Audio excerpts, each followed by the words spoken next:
రండి సార్, ఏం కావాలి? కేజీ ఎంతమ్మా? తీసుకోండి సార్, ఎన్ని కావాలి? మొత్తం కావాలి, మొత్తం కావాలి. కొన్ని నమ్మి కొన్ని నమ్మకపోతే దాన్ని వ్యాపారం అనరు. కొత్త కదరా, నేర్చుకుంటుందిలే. నేర్చుకోకపోతే మనం నేర్పిద్దాంరా. ఫీజు కూడా అక్కర్లేదు, ఫీజు మేమే ఇస్తాం. అసలు నీ ప్రాబ్లం ఏంటి? అసలు ఏంటి నీ ప్రాబ్లం? ఇప్పుడు గారు మంతా తిరిగా ఒక్కొక్కదానికి ఒక్కొక్క రోజే, కానీ నీకోసం 6 నెలలు 6 నెలలు తిరుగుతానే ఉన్నా. నాకేంత ఇదిగో డబ్బుంది, 6 అడుగుల హైట్ ఉంది, ఇంకేం కావాలి నీకు? ఇదిగో క్యాష్ అంతా నీకు, బ్లాంక్ చెక్ నీకు ఎంత కావాలంత రాసుకో. నీ ఇంకొక 10 నిమిషాలు టైం ఇస్తున్నా, 10 నిమిషాలు. ఒప్పుకోకపోతే ఎత్తుకెళ్తా.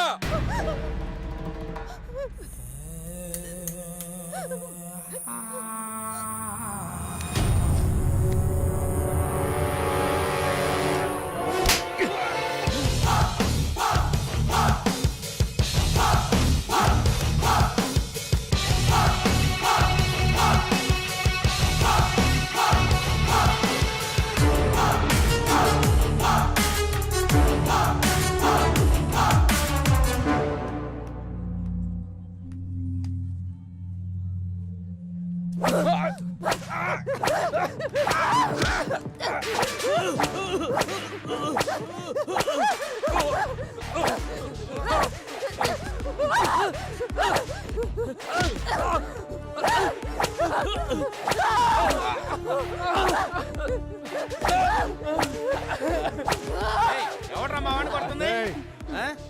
ఏసీపీ రాజేంద్ర. అయితే గట్టిగా మాట్లాడితే గుడ్డలు తీసుకొచ్చబెడతా. రమ్య, సార్ నువ్వు రామా, నువ్వు రా, సాల్వ్ చేసుకుంటారు. ఇక్కడ బాబాయ్ అంటే ఎవడు? ఎందుకురా? రా, ఈ డబ్బు మీ వాడిచ్చింది.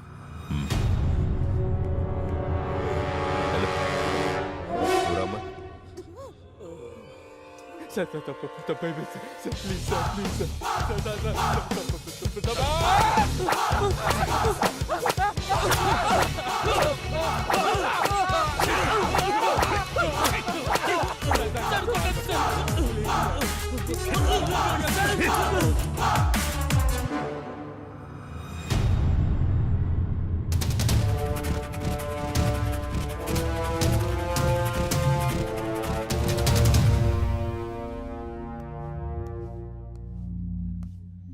పవన్ కుమార్ అలియాస్ లారా, అవునా? వెళ్ళి అక్కడ కూర్చో. నమస్తేనా. నమస్తే తమ్ముడు. దా తమ్ముడు, ఇది చాలా మామూలు. కొత్తగా వచ్చిన ప్రతి ఒక్కరూ ఇలానే పిలుస్తారు, వార్నింగ్ ఇస్తారు, మనం విని వెళ్ళిపోతాం. సైరన్ రమేష్, అవునా? అటెలు. నమస్తే సైరన్. సైరన్ అని సిటీలో పెద్ద రౌడీ షీటర్. ఈ సిటీలో ఎక్కడ ఏం జరిగినా సరే పంచాయతీకి మనోడి దగ్గర రావాల్సిందే, మనోడు సెటిల్ చేయాల్సిందే. అల్లా యేసు ఓం నమ శివాయ. వీరదాసు రాసుకో. అందరూ ఇక్కడే ఉన్నారు, నాకు తెలుసు మీరు వస్తారని. నమస్తే సార్. సార్, మీరు మీటింగులు పెట్టాల్సిన పనే లేదు. ఏసీపీ గారి సిన్సియారిటీ మొత్తం తెలిసిపోయింది. ఏసీపీ గారు ఇక్కడే ఉండాలని దేవుణ్ణి మొక్కొని వస్తున్నాను. తీసుకోండి సార్. ఏంటయ్యా, ఏ రౌడీ అయినా సిన్సియర్ పోలీస్ ఆఫీసర్ ట్రాన్స్ఫర్ అవ్వాలని కోరుకుంటారు. నువ్వేంటి ఇక్కడే ఉండాలని కోరుకుంటున్నావు? సార్, నేను మొదట్లో అలాగే అనుకున్నా. పోలీసులు మనోళ్ళు అయితే కేసులు తీసేస్తారు, కానీ కక్షలు ఇక్కడ దాకా వచ్చాగుతాయి. రాసుంటే బతుకుతాం, లేకపోతే పోతాం. అందుకే ఏసీపీ గారు ఇక్కడే ఉండాలని దేవుణ్ణి మొక్కున్నాను సార్. మణికంఠ, అవునా? లోపలికి వెళ్ళండి. నమస్తే అన్న. నిన్ను కూడా పిలిచారా? కూర్చోండి. నమస్తే అన్న. మణి అని ఓల్డ్ రౌడీ షీటర్. ఒకప్పుడు పెద్ద ముదురు, ఇప్పుడు సాధువులా మారిపోయాడు.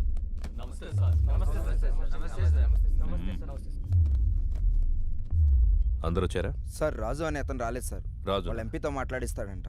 ఎంపీనా? ఎంపీ ఎవడు? గంటలో ఇక్కడ ఉండాలి సార్. వెళ్ళండి.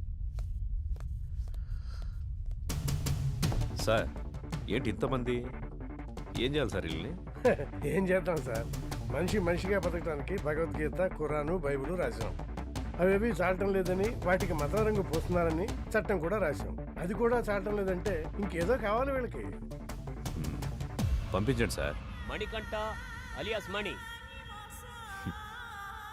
దాదాపు 10 సంవత్సరాలు, 9 మర్డర్ కేసులు, 6 అటెంప్ట్ మర్డర్ కేసులు, 15 సెటిల్మెంట్ కేసులు, అన్నీ వదిలేసి ప్రశాంత జీవితం. ఎలా అనిపిస్తుంది ఇప్పుడు? ఇప్పటిదాకా ఎలా బ్రతకగలిగానా అనిపిస్తుంది సార్. అప్పుడు ఏదో ఆవేశంలో ఏదో సాధిద్దామని కత్తి పట్టుకొని తిరిగాను.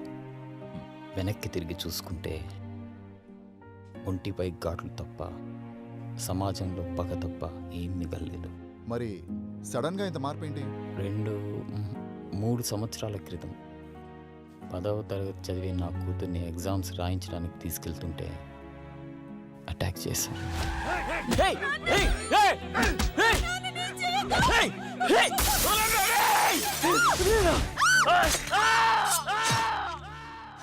భయం వేసింది. హాస్పిటల్లో చేరాం. వాళ్ళు ఎందుకు పొడిచారు నాన్న? నా కూతురు అడిగింది. దానికి నా దగ్గర సమాధానం లేదు. మొత్తం 29 కేసులు, 25 కేసులు కొట్టేశారు. 2 మర్డర్ కేసులు, 2 అటెంప్ట్ మర్డర్ కేసులు ఇంకా పెండింగ్లో ఉన్నాయి. అన్ని కేసులు ఎలా సాల్వ్ చేసుకోగలిగారు? ఎమ్మెల్యే గారే దగ్గరుండి అందరినీ పిలిపించారు. కొంతమందికి నష్టపరిహారంగా డబ్బులు ఇచ్చాను. ప్రాణాలైతే ఇవ్వలేను. కొంతమంది కాళ్ళు పట్టుకోమన్నారు.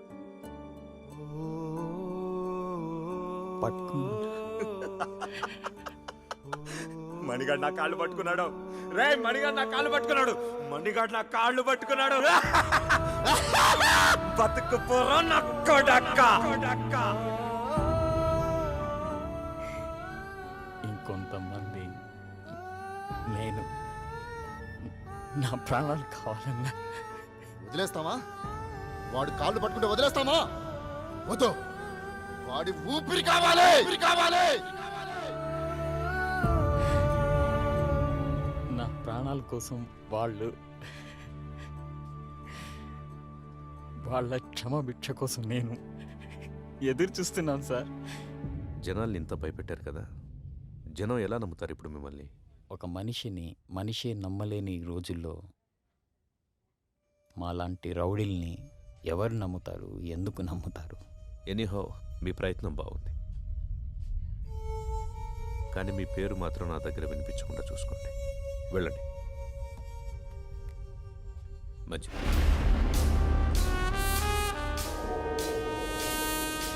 వీడు చూపేంట్రా ఇంత తేడాగా ఉంది. చూడు ట్రాక్ రికార్డ్ ఎటు విందో. 6 మర్డర్లు, 8 కిడ్నాపులు, 4 అటెంప్ట్ మర్డర్లు, గత 4 సంవత్సరాల నుంచి దాదాపుగా 20 సెటిల్మెంట్ కేసులు. ట్రాక్ రికార్డ్ బాగానే మెయింటైన్ చేస్తున్నావు. ఎన్ని కోట్లు సంపాదించావేంటి? బాగానే సంపాదించాడు. బయటికి వెళ్తే ఎవడు చంపుతాడోనని 24 గంటలు ఇంట్లోనే దాక్కునేంత భయాన్ని సంపాదించాడు. నాకు బతకడానికి గవర్నమెంట్ జీతం ఇస్తుంది, నీలాంటి వాడిని చంపడానికి గన్స్ ఇస్తుంది. నీకేది కావాలో నేనేది వాడాలో నువ్వే డిసైడ్ చేసుకో. అర్థమైందా? పో. చెప్పింది అర్థమైందిగా? లారా ఇంటర్ స్టేట్ సెకండ్. ఇప్పుడిప్పుడే సెటిల్మెంట్లకు అలవాటు పడుతున్నావు, అవునా? సెటిల్మెంట్ అంటే ఒకడిని సమస్య నుంచి బయటపడేసి బతుకుదారి చూపించడం. మరి నువ్వేంట్రా, వాడెవడికో బతుకుదారి చూపిస్తూ నువ్వు చావుదారి వెతుకుంటున్నావు. మరి నీ సెటిల్మెంట్ ఎవడు చేస్తాడరా? సార్ రాజు సార్. ఎంపీ ఎవడరా? ఎంపీ ఎవడో? సార్ అది కాదు సార్. ఎంపీ గురించి అడిగితే ఎంపీ గురించి మాత్రమే చెప్పు. వీని లాస్ట్కి తీసుకురండి. సార్ పదా. ఇప్పుడు నీకు నేనేం చెప్పినా అర్థం కాదు. నీకు అర్థమయ్యే టైంకి నువ్వు ఏ పరిస్థితిలో ఉంటావో కూడా నాకు తెలుసు. పొరపాట్లు చేయడం తప్పు కాదు, దాన్ని అలవాటు చేసుకోవడమే నేరం. నీకు 4 నెలలు టైం ఇస్తున్నాను. ఇదే రిపీట్ చేసేవనుకో 4 నిమిషాలు కూడా టైం ఇవ్వను. అర్థమైందా? ఓ. ఎం లీలా ప్రసాద్ అలియాస్ ఎమ్మెల్పీ. సార్ ఏంటి ఎమ్మెల్పీ గారు, మంచి జోరు మీద ఉన్నట్టున్నారు. పెళ్ళిళ్ళు చేస్తున్నారంట, ధర్నాలు చేస్తున్నారంట, సెటిల్మెంట్ చేస్తున్నారంట. ఎమ్మెల్యే అవుతాడేమో. మేరా భారత్ మహాన్, జై ఆంధ్ర, జై తెలంగాణ. ఎమ్మెల్పీ అన్న వస్తాడు కదరా, వెయిట్ చేద్దాం. నాకు తెలిసి ఆయన కూడా గట్టి వార్నింగ్ ఇస్తున్నట్టున్నారు. 1 2 3 గట్టిగా. అన్నా మా ఎమ్మెల్పీ అని ఇంకా రావట్లేదు ఏంటన్నా? అరే వస్తాడ్రా. 33, 34, 35, 36. వ్యాపిస్తావా? అవును sir, thank you sir. Okay. అన్నా మా అన్న ఇంకా రావట్లేదన్నా. అరే బాబు వస్తాడ్రా, లోపల ఏం కొట్టట్లేదు మీ సార్ని. స్టార్ట్. 1 ఒకటా? ఏమండి 37 కదా? మధ్యలో ఆపేస్తే మొదటి నుంచి లెక్కేస్తామని చెప్పామా? అయ్యా మీకు మీ తోలు పెట్టుకోదన్నవయ్యా. ఇక నుంచి మీరేం చెబితే అది చేస్తానయ్యా. చూడు, ఇక నుంచి మనం ఎప్పుడు కలిసినా ఇలాగే కలుస్తాం. డిసైడ్ చేసుకో. నువ్వు నన్ను కలవడమా, బయటికెళ్ళి లారాని కలవడమా, నువ్వే డిసైడ్ చేసుకో. అన్నా ఏమన్నాడు? తమ్ముడు, నేను చెప్పే వరకు మీరెవ్వరూ నా టచ్లోకి రావద్దు. ఫోన్ చేయొద్దు, మెసేజ్ పంపించొద్దు, వాట్సాప్లోకి రావద్దు, పలకరించడానికి రావద్దు. లవ్ యూ రాజా. ఆ ఏసీపీ యాజ్ ఎ పర్సన్ మంచివాడా చెడ్డవాడా అనేది మనకు అనవసరం. ఇప్పటికి 8 చోట్ల పనిచేశాడు. చేసిన ప్రతి చోట సిన్సియర్ అనే తెలిసింది. అతను ఉన్నంతకాలం కొంచెం జాగ్రత్తగా ఉండడం మంచిది. సిటీకి కొత్తగా వచ్చిన ఏసీపీ రాజేంద్ర రౌడీ సీడర్స్ పై ఉక్కుపాదం మోపారు. రాత్రి 10 గంటలు దాటితే రోడ్లపై ఎవరూ కనబడకూడదని హుకుం జారీ చేశారు. ఏసీపీ విషయంలో రాజకీయ నాయకులు సైతం జాగ్రత్తగా నడుచుకుంటారు. మనం ఏది నమ్ముతామో అదే మన జీవితం. కానీ ఆ నమ్మే సందర్భాన్ని కరెక్ట్గా ఎంచుకోవాలి. లేదంటే ఆలస్యం అమృతం విషమైనట్టుగా ఒక్కొక్కసారి మంచి కూడా చెడుగా కనిపిస్తుంది. సిటీలో రౌడీ షీటర్స్ అందరూ ఏసీపీ సిన్సియారిటీని నమ్మి వెనక్కు తగ్గారు. ఒక్క లారా తప్ప. కాల్ చేయి.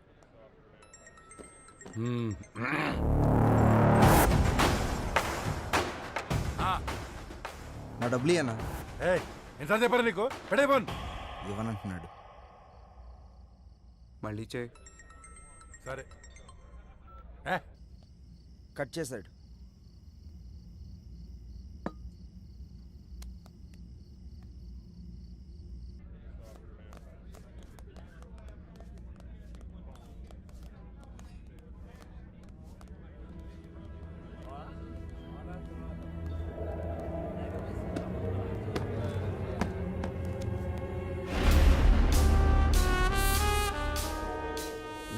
మొత్తం 4 లక్షలైనా నా డబ్బులు ఇవ్వు.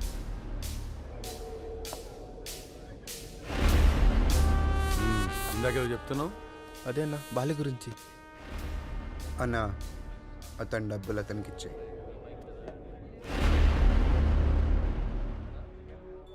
నీతో ఏమన్నాడు?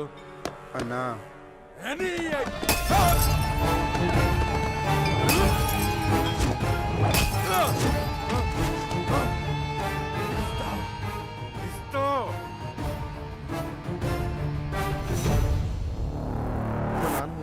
తేడా వస్తే మీ నాన్నకి బదులు నేను వేస్తాం సెల్లో.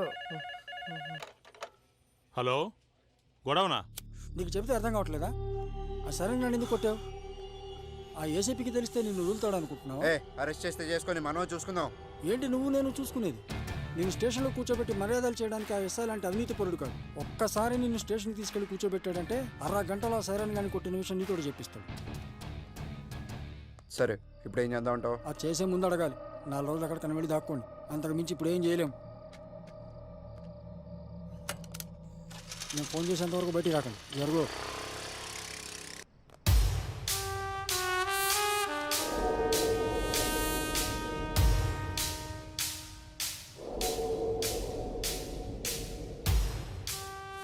సార్, ఇతను ఎవరికో డబ్బులు ఇవ్వాల్సి ఉంటే అతను లారాని తీసుకుని వచ్చాడు. కొట్టిందెవరు? లారా. పట్టుకోండి. రేమా, నేను ఒక 4 రోజులు సిటీ అవుట్స్కట్స్లో ఉంటున్నాను. ఎవ్వరూ నాకు డైరెక్ట్గా ఫోన్ చేయకండి. ఏదైనా ఉంటే డైరెక్ట్గా వచ్చి కలవండి. ఓకేనా? అర్థమైందా? అర్థం అవ్వట్లేదా నీకు? ఏసీపీ సిన్సియర్ అని చెప్తుంటే అర్థం అవ్వట్లేదా నీకు? చూడలేదా? వీడు అలాంటి ఒక పోలీసే. కొత్తలో వచ్చినప్పుడు అందరూ ఇలాగే నటిస్తారు. ఒక్క 6 నెలలు చూడు, 6 నెలలు చూడు, అప్పుడు అర్థమవుతుంది. ఇంతేనా? జీవితాంతం ఇలాగే ఉంటావా? తప్పించుకుంటూ తిరుగుతావా? నేను వెళ్తాను.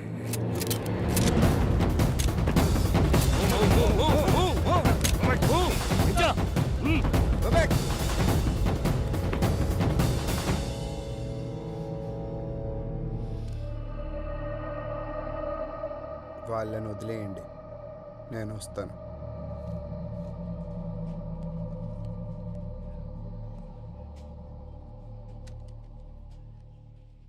సార్, మీరున్నంత వరకు లారా మీద ఎవ్వరూ కేసు పెట్టరు సార్.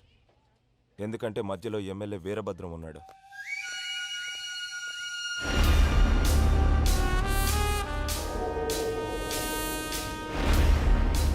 ఎలా ఉన్నావు? పోలీసులు ఉన్నప్పుడు రాకూడదు కదా, అందుకే కొంచెం లేట్ అయింది. ఎమ్మెల్యే సగం ఆస్తులు సైరన్ పేరు మీద ఉన్నాయి. సైరన్ ఆయనకు బినామీ సార్. ఇప్పుడు నీతో కేసు పెట్టిస్తే ఆ లారాగాడు నువ్వు డబ్బులు ఇవ్వాల్సిన చేత కేసు పెట్టిస్తాడు. మీరు కేసుని కేసులా చూస్తారు, సైరన్ అరెస్ట్ చేస్తారు. అదే జరిగితే నిన్ను పాలిటిక్స్లోకి తీసుకురావడం కష్టం అవుతుంది. ఆ ఏసీపీ గాడు ట్రాన్స్ఫర్ అయిన గంటలో ఆ లారాగాడి సంగతి తేలుద్దాం. వస్తాను సార్. టేక్ కేర్, నేను చూసుకుంటాను. అన్నా, మనం సైలెంట్గా ఉంటే వాడికి చేతకాని వాళ్ళ కనబడుతున్నాం. వాడిని వదిలేస్తే ఇలానే ఎగిరెగిరి పడుతూ ఉంటాడు. వాడికి గట్టిగా అటాక్ ఇస్తేనే మన జోలికి రాకుండా ఉంటాడన్నా. బాలరాజు, తెలివైన వాడిని నమ్మకంతో కొట్టాలి, తెగించిన వాడిని అదును చూసి కొట్టాలి. మనకి ఒక అవకాశం వస్తుంది. సార్, వీడిని డీల్ చేయడం ఇలా కాదు సార్, పంపించేయండి.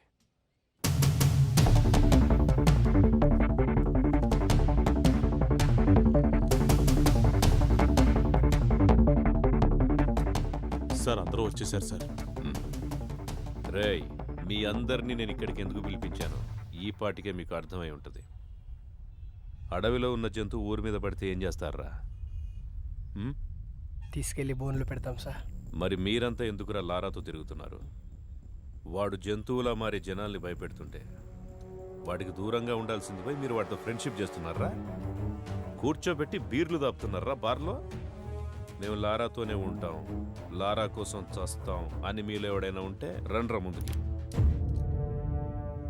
ఇంకోసారి మీరు వాడితో తిరిగినట్టు కనిపించిన, మీరు వాడితో కనపడిన, ఆఖరికి వాడి ఫోన్ కాల్ రిసీవ్ చేసుకున్నా మీ అందరి మీద రౌడీ షీట్ ఓపెన్ అవుతుంది. వాడిని మళ్ళీ మీ బార్లో చూసినా, మీ బార్లో కూర్చోబెట్టినా మీ బార్ సీజ్ అయిపోతుంది. మీకు ఇదే లాస్ట్ వార్నింగ్. నాతో పాటు మీరు కూడా జనానికి న్యాయం చేసిన వాళ్ళు అవుతారు. బాబు నమస్తే. మీ పనిలో మీరు ఉండండి. ఎవరన్నా అడిగితే ఈ వెనక లారా ఉన్నాడని చెప్పండి. అలాగే సార్, థ్యాంక్ యూ. బాబు, మనం ఇక్కడ ఉండేవాళ్ళం. ఆ ఏసీపీ వాళ్ళు ఉంటాడు, రేపు పోతాడు. మొన్న మా అన్నను పిలిచి వార్నింగ్ ఇచ్చాడంట. ఈ బారు నీ అడ్డాగా మార్చుకున్నావంట. దయచేసి ఆయన ఉన్నంతకాలం ఏమీ అనుకోవద్దు, ఈ బార్కి రావద్దు.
అది కాదురా, అది కాదురా. నాతో రా.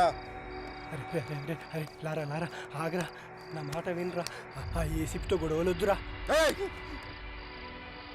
ఆ ఏసీపీ గారు మిమ్మల్ని భయపెట్టాడు కదా, ఇప్పుడు నేను వాడిని భయపెడతా. చూపిస్తారా?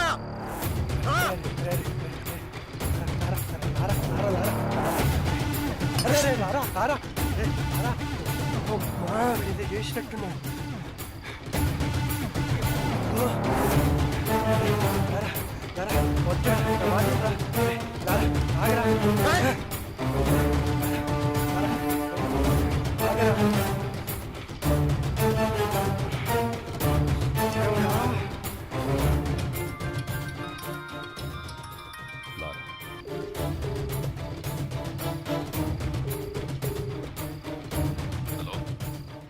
నాతో తిరగద్దన్న వాళ్ళని బెదిరించావు కదా, నీ టార్గెట్ నేనే కదా, అందుకే నీ కోసం సెంటర్లో వెయిట్ చేస్తున్నా. వచ్చి నువ్వు నన్ను భయపెడతావో నేను నిన్ను భయపెడతానో చూసుకుందాం. తమ్ముటేరా శివ సార్ బండిది.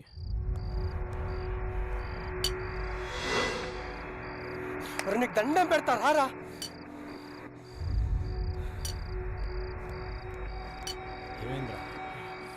ఆ ఏసీపీకి ఫోన్ చేసి సెంటర్కి రమ్మని సవాల్ చేశాడు రా వీడు. ఏంట్రా ఇది? రారా వెళ్దాం. నీ కాళ్ళు పట్టుకుంటా పదరా. వెళ్దామరా. ఏసీపీ వస్తాడు.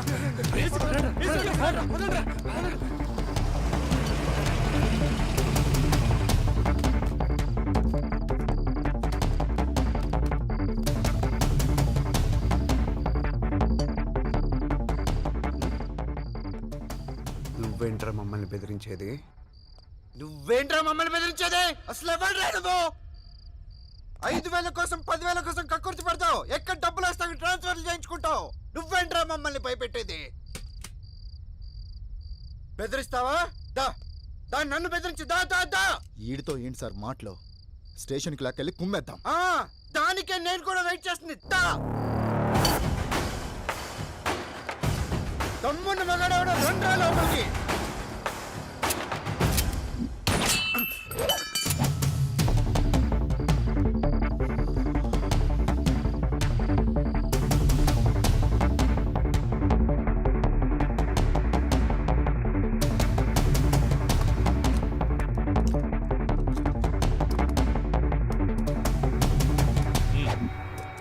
సీను, వెహికల్స్ రెడీగా ఉన్నాయా? Ready sir. చెక్ చేశారా? Sir okay sir. Okay sir. Lara, వయసులో ఉన్నావు, బోలెడు భవిష్యత్తు ఉంది నీకు. వాళ్ళు ఎలాగైనా నేను ఇరికించి నీ చాప్టర్ క్లోజ్ చేయాలనుకుంటున్నారు. ఏదో ఒకటి చేసి తప్పించి పారిపో. పెద్దవాడిగా నేను నీకు ఇచ్చే సలహా ఇదే. వెళ్ళిపో. ఈ ఒక్కసారికి నాకు అవకాశం ఇవ్వండి, లేదంటే మనకు చాలా కష్టం అవుతుంది సార్.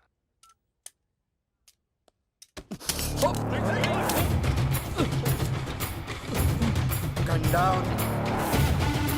Guns down.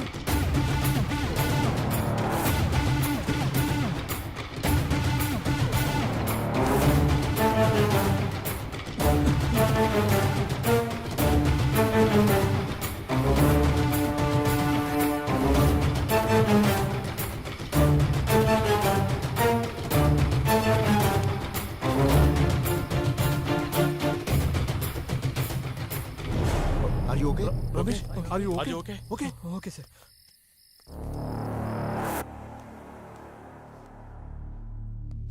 వాడు వెళ్ళేటట్టు చేసి తప్పు చేశాం సార్. లేదండి, వాడికి పోలీసులంటే భయం లేదు. ఇప్పుడు వచ్చింది. నాకు కావాల్సింది కూడా అదే.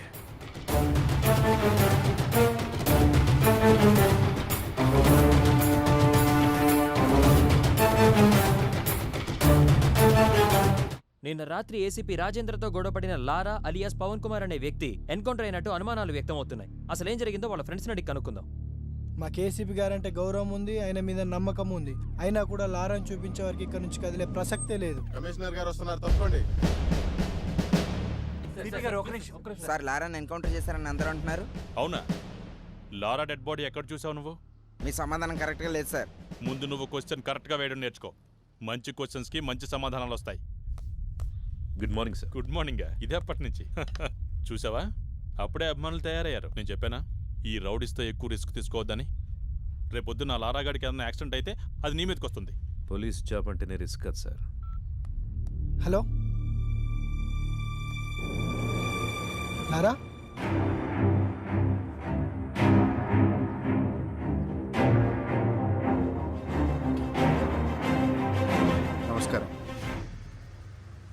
నా పేరు లారా.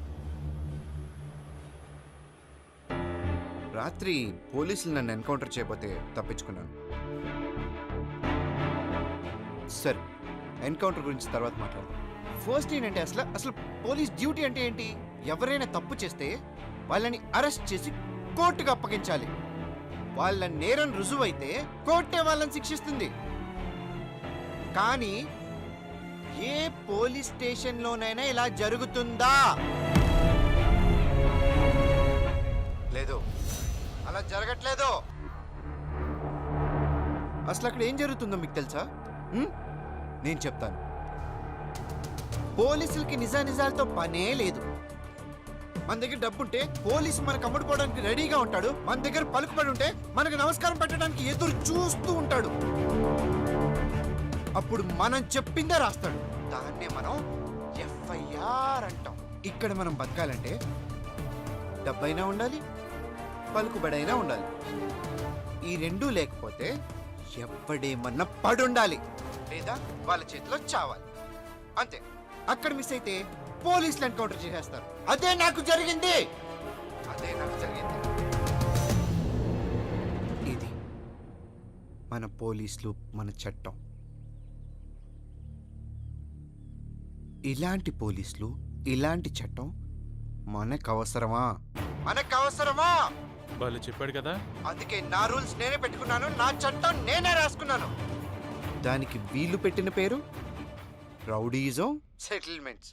నిజంగా తప్పు చేసిన వాళ్ళని శిక్షించే స్టేజ్లో పోలీసులు గనక ఉండి ఉంటే నానాటోడు ఈరోజు ఇలా మీడియా ముందుకు వచ్చి మాట్లాడే అవసరం ఉండేది కాదు. లంచాలు ఇస్తేనే లా అండ్ ఆర్డర్ పనిచేస్తుంది, పొలిటికల్ పవర్ ఉంటేనే పోలీసులు పనిచేస్తారు అంటే అలాంటి పోలీసులు, అలాంటి చట్టాలు మాకు అవసరమే లేదు. లేదా? లంచం తీసుకొని పోలీస్ స్టేషన్ ఉందా? ఉంటే చెప్పండి, నేను అక్కడికి వెళ్ళి లొంగిపోతాను. నిజంగా లంచం తీసుకోకుండా పోలీస్ స్టేషన్ పనిచేసిన రోజు డ్యూటీగా చేసే పోలీసు వచ్చిన రోజు నేను ఇవన్నీ ఆపేస్తాను. అప్పటిదాకా నేను ఇలాగే ఉంటా. ఎవడు అడ్డొస్తాడో నేను చూస్తాను. సార్, వాడిని మీరు తక్కువ అంచనా వేశారు. వాడు దొరికిన చోట వాడిని ఎన్కౌంటర్ చేస్తే సరిపోయేదిగా. సార్, ఇది ఇంతటితో ఆగదు. వాళ్ళని వదిలేస్తే ప్రతి ఒక్కడు సిటీలో ఇలాగే చెలరేగిపోతారు సార్. సార్, ఆ లారాగడ్ విషయంలో నేను రిస్క్ తీసుకుంటాను. మీరు గనక నాకు పర్మిషన్ ఇస్తే ఆ యదవని 2 రోజుల్లో వేసి పారేస్తాను. ఒంటి మీద డ్రెస్సు, చేతిలో గన్నుంటే ఎన్కౌంటర్ చేస్తావా? ఎన్కౌంటర్ చేయాల్సి వస్తే ముందు నిన్ను చేయాలి. వాడిని ఎన్కౌంటర్ చేస్తే జనాలు ఏమనుకుంటారో తెలుసా? నువ్వు అమ్ముడు పోయావని రామ్దాస్ లాంటి తప్పు చేస్తే అమ్ముడు పోయేవాడు నాకే న్యాయం చేస్తాడని లారా లాంటి వాడు తప్పు చేస్తున్నాడు. రెండింటికి కారణం నువ్వే తెలుసా? నీలాంటి వాడి వల్లే నేను పోలీసులను నమ్మించడానికి నా సర్వీస్ మొత్తం సరిపోతోంది. ఇంకా డ్యూటీ ఎప్పుడు చేసేది?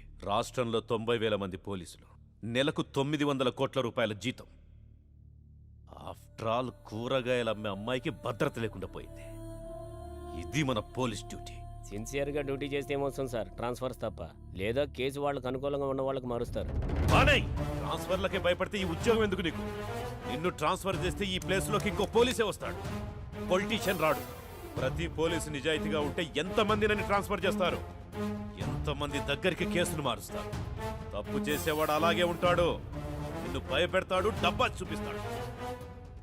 దేనికి లొంగకపోతేనే డ్రెస్ వేసుకో, లేదంటే ఉద్యోగం మానేసి బ్రోకర్ పని చేసుకో. మనందరి డ్యూటీ క్రైమ్ని పెంచడం కాదు, క్రైమ్ని కంట్రోల్ చేయటం. రామ్దాస్ దగ్గర 2 లక్షలు తీసుకొని లారాని రౌడించేశావు. నీకు 10 లక్షలు ఇస్తా. వాణ్ణి మనిషి చేయి. రాజేంద్ర, మనిషి విమానాన్ని కనిపెట్టాడు.